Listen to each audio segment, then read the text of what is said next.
Dubartii amala sadiin kanneen qabdu inumaa yoo jaalala wajjin hin jalqabin.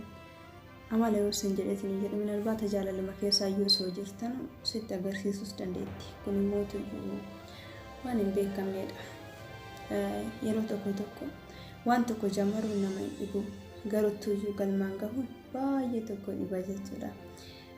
Garuttuuyyuu kan beekuu fi gahuunis jammaruunis salphaa, galmaan gahuunis salphaadha. Garuttuuyyuu yoo abbaan hiffeen immoo jammaruun salphaadha. Garuttuuyyuu xumuruun yoo baay'ee ulfaatu kararratti hafuunis ni jiraame.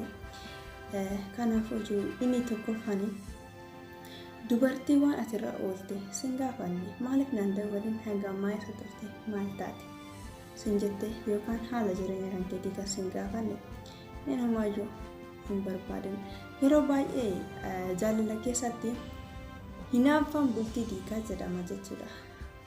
Yookaan eessa deemtee, eessa baatee, eessa galtee maaliif akkana hin ta'in jechi jedhamu kunniin bultii diigaa jedhamee hasaabama.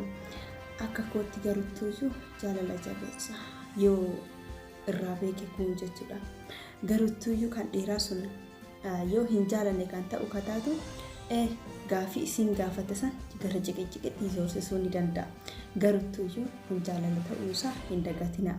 Maaliif jennaani numartuuyyuu hin beeynaa miire waan barbaannuuf malee waan hin barbaanneef akka bootaa hin qabne jechuudha. Kanaafuu waan bootaa sirraa siif qabduuf sitti hinaafte malee osoo isiilleen sin barbaanneeti hinaafuus hin dandeessuuf si gaafatus hin dandeettu. Oolmaa bahii kan kee jechuudha.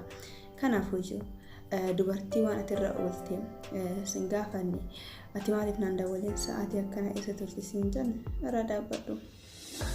Maaliif jennaan isin kan biraa gaafataa jirti waan ta'eef hin jedhe jechuudha. Eenyummaa yoo nama jaalateetti hin jedhu waan baay'ee nama wajjin haasa'u qaba jechuudha. Dhugaa sun hin jedha. Jaalala keessatti waa baay'ee barbaachisaadha.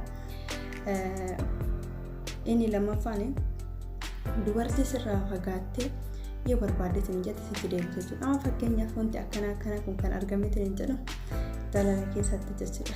Warroota jaalalaaf reefuu jaalala jammaran keessatti jechuudha. Hiriyoota bultii hin ijaaratin jidduutti wanti akkana kun ni baay'ata jechuudha. Hin deemtii yoo barbaadde yookaan bilookuuti ishas haa ta'u yoo barbaadde immoo bilookuudha jechuudha. Yookaan himootuyyuu wantuma ho'ii waliin jedhan jechuudha.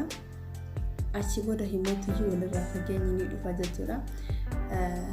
Ni deemti jechuudha. Ni deemti bakka hin turti ni deemti jechuudha. Gaafa kaanis yoo wanti ho'ii uumameetti hin jedhe ni deemti ni deebiti jechuudha.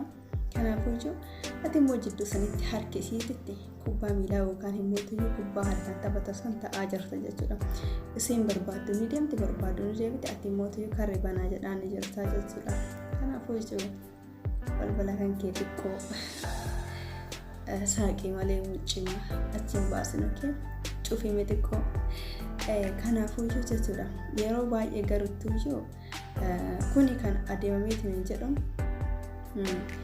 Ani sin barbaadu waliin jenna jechuudha. Ani sin barbaadu. Wanti ho'ii jidduu jaalalli jidduutti yoo uumamte hin jedhu ani sin barbaadu waan argaa kan kee fedhu akkas jedhama. Achi booda wanta hiikamu haasa'anii hiikamuu danda'u qofaa fi gargar kan bahan baay'eetu jira jechuudha. Kana jechuun as sin barbaadu. Nan barbaadu eshi anillee sin barbaadu. Okay.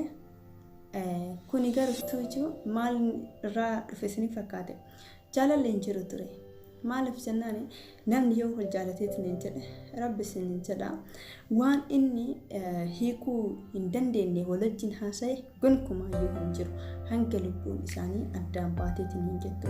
Yoo jaalalli dhugaa jidduu isaanii jiraate wantummaan kamiyyuu haasa'an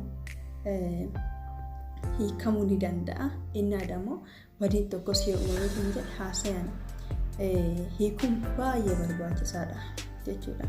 Kanaafuu dubartiin deebi'aa barriin kan kee banaadha silaa akka feete harkatti si qabattee sin deemtu yeroo kana jiraattu ati hoo maaleedha.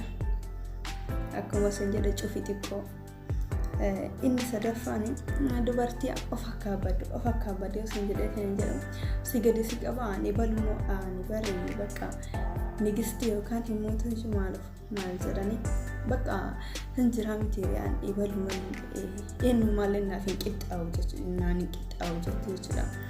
Ani dubartii duniyaa tanarraa marayyuu ni caala jechuullee hin ooltu barduuba akkasii shamarree bakka of akka badde simootu yeroo ammaa kanatti jechuudha ziq gadi si godhaa dhufuun isii hin oolu jechuudha. Yeroo kanatti yeroo maraayyuu kan isii ol dhaabattu kan ta'u kataatu ana malee namni hin jiru kan jedhu kataatu yeroo kanatti ati gadi qabamtee jirta jechuudha.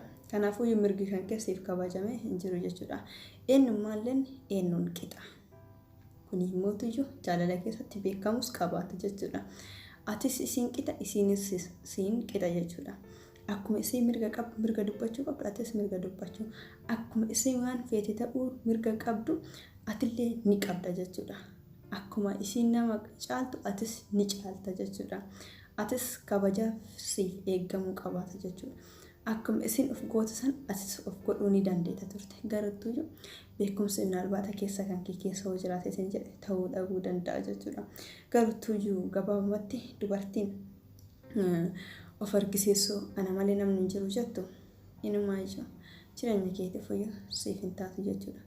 Maaliif jennaan yeroo baay'ee kaffi of godhu jaalanna jechuudha.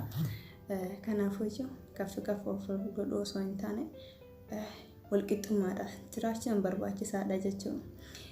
Atis yeroo baay'ee jechuudha fakkeenyaaf osoo shamarreen takka yeroo mara of sitti akka baddee bakka ana malee kasan jettuuti maaf akkana isiin of gootii maal isiitiif jettee morki ho'i keessa kan keesseenu ni seena jechuudha. Yeroo baay'ee wanta akkasii yoo uumame kan jedhu gaafsan ati mootuyyuu waan ati raawwachuu hin barbaanne isiin gaafsan giddees raawwachiisuu dandeetti fa'a jechuudha. Osoo ati hin barbaadinuyyuu kanaafuyyuu waan akkana yeroo ati illee qabaates hin jette ofirraa qannasii yaa shamaraa. Kanaafuu walqixxummaadhaan jiraachuun barbaachisaadha. Sagalee kan koo himootuyyuu dhiifama xiqqoo qufannasee jira sagalee kana naqabee jira. Asumaan hojii chaanalii kootiif haaraa taatan subscribe, share, like gochuun dagatinaa isinin jedha. Ciao hanga viidiyoo biraatiin walitti deebinutti.